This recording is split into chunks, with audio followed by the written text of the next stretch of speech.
Fue la intención de Angelo Ricci, Joe Zanuck y Manuel Silva hacer una visita al terrible anciano. Este anciano vive solo en una casa antigua en Water Street, cerca del mar, y tiene fama de ser a la vez sumamente rico y en extremo débil de salud, lo que constituye una situación muy atractiva para los hombres de la profesión de los señores Ricci, Zanuck y Silva, pues esa profesión es nada menos digno que el robo. Los habitantes de Kingsport dicen y piensan muchas cosas sobre el terrible anciano, que generalmente lo mantienen a salvo de la atención de las personas como el señor Ricci y sus colegas, a pesar de la certeza de que él esconde una fortuna de magnitud indefinida en alguna parte de su húmeda y venerable morada.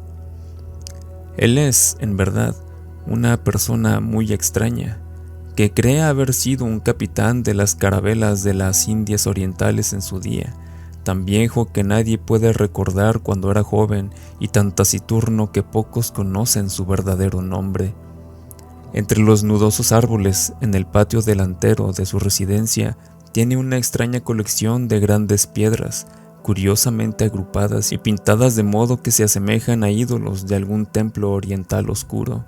Dicho conjunto asusta a la mayoría de los niños pequeños que gustan de burlarse del cabello y la barba cana del terrible anciano, o romper las ventanas de pequeño marco de su vivienda con diabólicos proyectiles. Pero hay otras cosas que atemorizan a las personas mayores y de talante curioso que en ocasiones se acercan a hurtadillas hasta la casa para escudriñar el interior a través de las vidrieras cubiertas de polvo.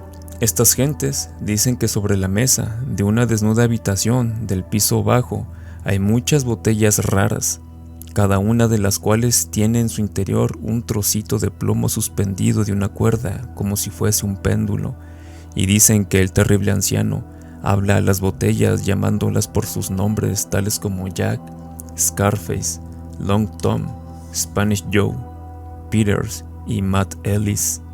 Siempre que habla a una botella, el pendulito de plomo que lleva dentro emite unas vibraciones precisas a modo de respuesta.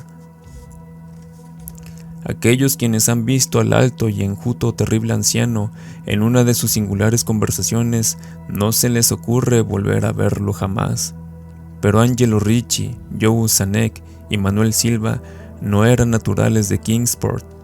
Pertenecían a una nueva heterogénea estirpe extranjera que queda al margen del atractivo círculo de la vida y tradiciones de Nueva Inglaterra, y no vieron en el terrible anciano otra cosa que un viejo achacoso y prácticamente indefenso, que no podía andar sin la ayuda de su nudoso cayado y cuyas escuálidas y endebles manos temblaban de modo harto lastimoso. A su manera, se compadecían mucho del solitario e impopular anciano, a quienes todos rehuían y a quien no había perro que no ladrase con especial virulencia. Pero los negocios, y para un ladrón entregado al lleno a su profesión, siempre es tentador y provocativo un anciano de salud enfermiza que no tiene cuenta abierta en el banco y que para subvenir a sus escasas necesidades paga en la tiendita del pueblo con oro y plata españoles acuñados 2 siglos atrás. Los señores Ricci, Zanuck y Silva eligieron la noche del 11 de abril para efectuar su visita.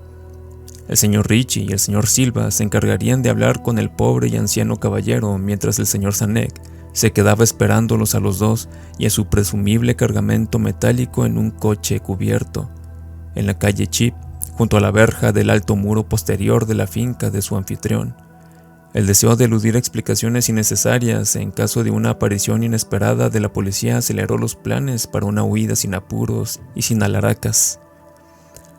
Tal como lo habían proyectado, los 3 aventureros se pusieron manos a la obra por separado con el objetivo de evitar cualquier malintencionada sospecha a posteriori.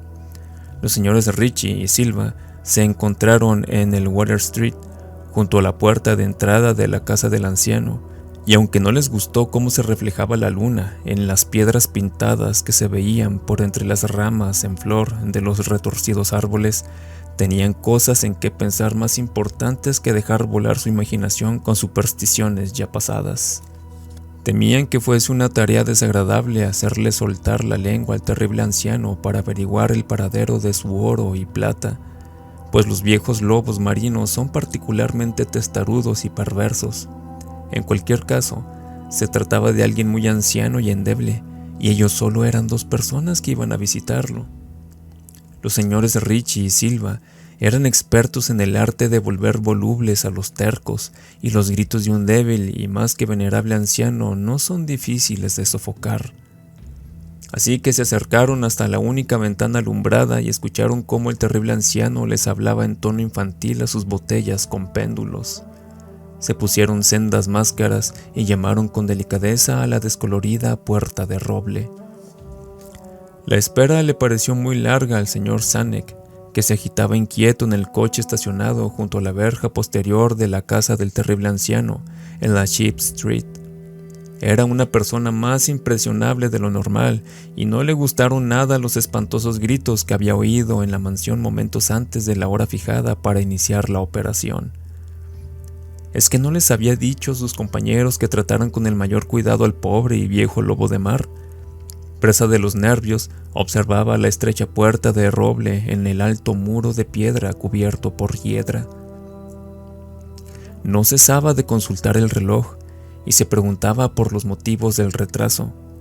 ¿Habría muerto el anciano antes de revelar dónde se ocultaba el tesoro y habría sido necesario proceder a un registro completo? Al señor Zanuck no le gustaba esperar tanto a oscuras en semejante lugar. Al poco, llegó a él el ruido de unas ligeras pisadas o golpes en el paseo que había dentro de la finca. Escuchó como alguien manoseaba desmañadamente, aunque con suavidad, en el herrumbroso pastillo, y vio cómo se abría la pesada puerta, y al pálido resplandor del único y mortecino farol que alumbraba la calle aguzó la vista en un intento por corroborar qué habían sacado sus compañeros de aquella siniestra mansión que se vislumbraba tan cerca, pero no vio lo que esperaba. Allí no estaban ni por asomo sus compañeros, sino el terrible anciano que se apoyaba con aire tranquilo en su nudoso cayado y sonreía malignamente. El señor Zanuck no se había fijado hasta entonces en el color de los ojos de aquel hombre. Ahora podía ver que eran amarillos. Las pequeñas cosas producen grandes conmociones en las ciudades provincianas. Tal es el motivo de que los vecinos de Kingsport hablasen a lo largo de toda aquella primavera y el verano siguiente de los 3 cuerpos sin identificar, horriblemente mutilados, como si hubieran recibido múltiples cuchilladas y triturados de manera brutal, como si hubieran sido objeto de las pisadas de muchas botas despiadadas que la marea arrojó al mar. Y algunos hasta hablaron de cosas tan triviales como el coche abandonado que se encontró en la Sheep Street, o de ciertos gritos harto inhumanos, probablemente de un animal extraviado o de un pájaro inmigrante, escuchados durante la noche por los vecinos que no eran capaces de conciliar el sueño. Pero el terrible anciano no prestaba la menor atención a los chismes que corrían por el pacífico pueblo. Era reservado por naturaleza, y cuando se es anciano y se tiene una salud delicada, la reserva es doblemente marcada. Además, un lobo marino tan viejo debe haber presenciado multitud de cosas mucho más emocionantes en los lejanos días de su ya casi olvidada juventud.